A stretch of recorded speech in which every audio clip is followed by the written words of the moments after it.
Hi everyone, I finished grading your practicum logs and your teaching plans yesterday evening, and it was a little too late for me to try to do a video for you, so I waited until I got up this morning and took a shower and was slightly less scary looking.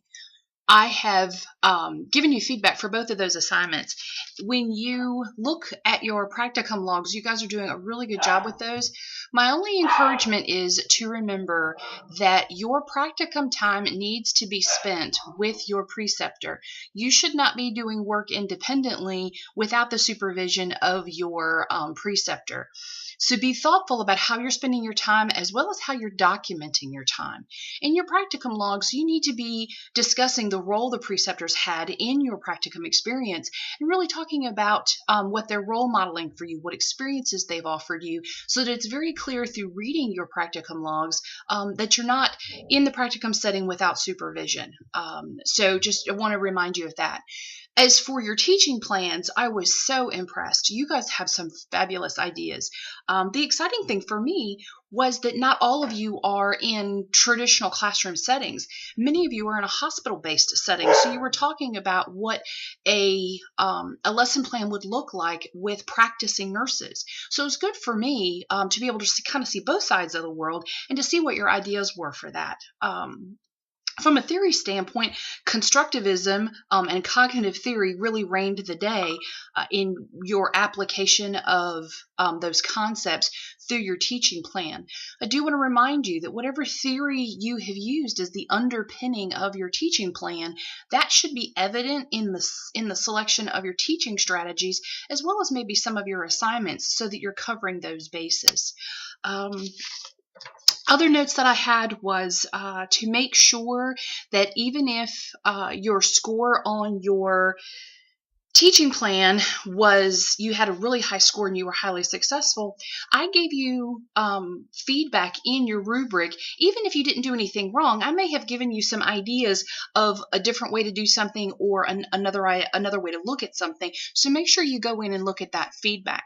The feedback that I've provided you needs to be applied to your new version, which will be your final draft. There were things, especially the things that were incorrect. Things that I've suggested or ideas I've suggested, you can take or leave. The things that were done incorrectly, those things have to be corrected and then applied to your final draft. On this draft, there was no area in your rubric that accounted for APA or grammar or writing errors. In one of your feedback boxes, I gave you a few things that I caught when I was going through your paper. I didn't do a deep dive, but the things that were obvious to me, I gave you some feedback to help guide your draft. Again, there weren't any points deducted for that, just something that I did as a courtesy for you so that you would kind of have a head start with that. The last thing I want to talk to you about is several of you mentioned handouts or quizzes or tests in how you were going to assess and evaluate your students. I'm going to encourage you, and I think for most of those, I've asked you to make sure that you're giving me adequate detail of what those quizzes and tests and handouts look like. If you have those, if you know which ones you're going to use or you've already developed them, add them as an appendices or an appendix to your paper so that you don't have to do as much in-detail writing.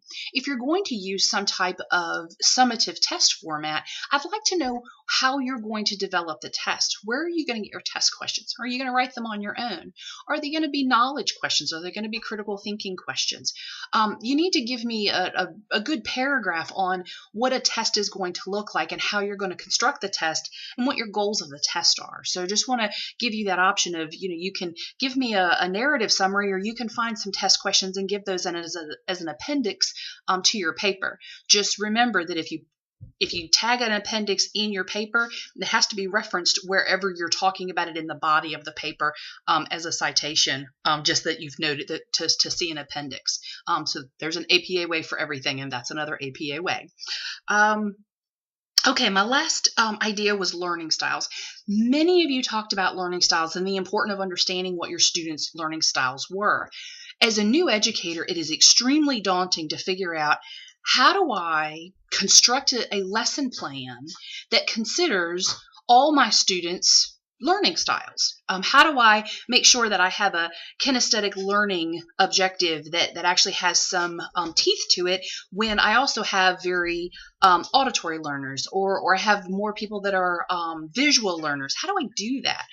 Your classmate Sherelle did such a nice job talking about learning styles. In her paper, in her lesson plan, she wrote that all students have different learning styles. Some students will prefer visual learning, while others will prefer auditory learning. Other learning styles include reading and writing kinesthetics. It's important for an educator to know the learning style of every student in the class, so they must use numerative strategies to engage all students.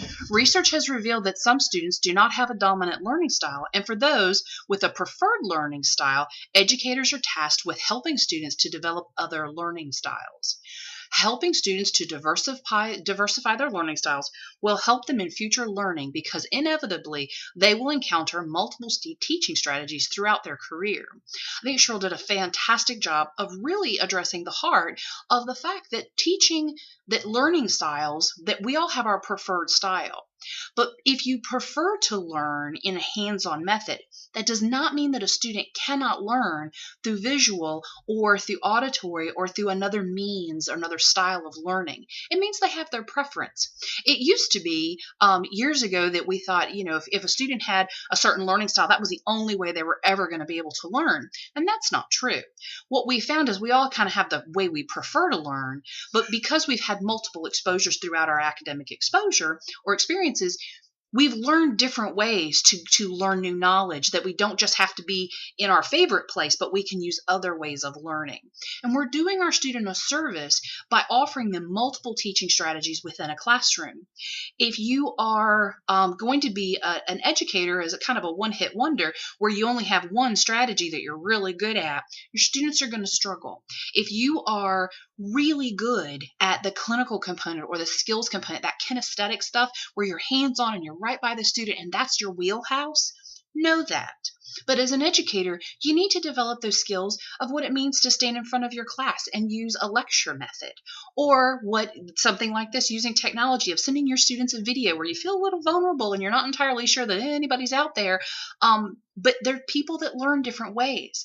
So we need to know what our wheelhouse is and what we're good at, but we also need to stretch our own selves so that we're trying new things, so that we can diversify our teaching strategies, so that we can touch each of those diverse learning styles. So it starts with us, and then we extend that to the student by broadening their exposure, knowing that students have a preference, but that there isn't a hard lock on whether a student can learn in multiple ways.